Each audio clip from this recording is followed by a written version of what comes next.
Hello, welcome to Wittenberg, Zoom style. I'm Dr. John Faustus, and this is Introduction to Philosophy. I'll let you all get settled in. Yes, I see some returning faces. Hamlet, good to see you. Hope you had a wonderful summer. I see a big year ahead for you. All right, everyone, let's dive right in. I thought, this being a Catholic university, we'd jump right into something chock full of philosophy. The Holy Bible. Yes, the Holy Bible. So, how do we start here? Yes, well, in the beginning.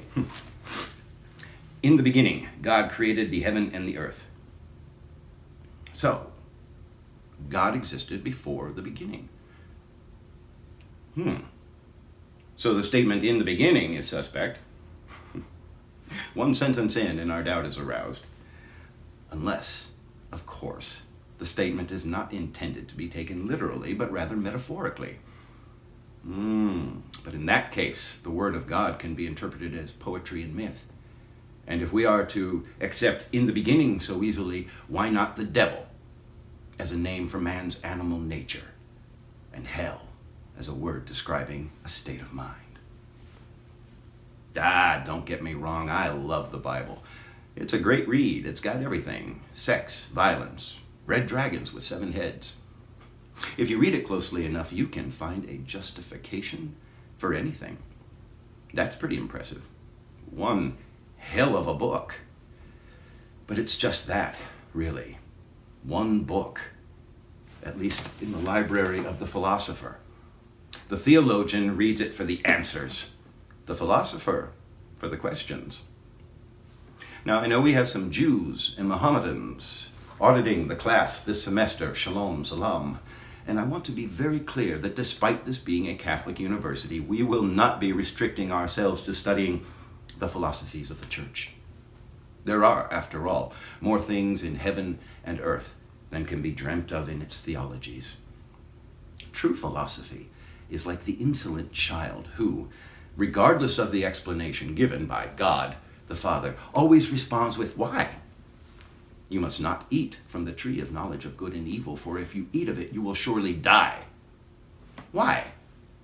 Isn't knowledge of good and evil just another way of saying wisdom? Is wisdom forbidden? Does that sound right to you? Now, Aristotle, on the other hand, said, all men, by nature, possess a craving for knowledge. Aristotle, of course, wasn't much of a churchgoer.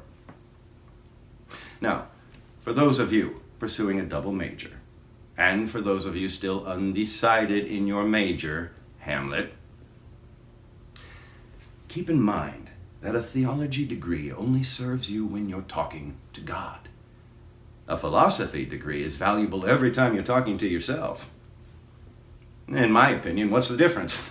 But that's my philosophy. What's yours? Choose carefully. Read, question, discuss, test, doubt, defy convention. Don't accept because I said so or because that's the way it's always been. Nobody has all of the answers, yet. Above all, think for yourself. Now granted, about those things which we cannot think, we must believe. But about those things we cannot believe, we must think. Think. Above all, stay safe, friends.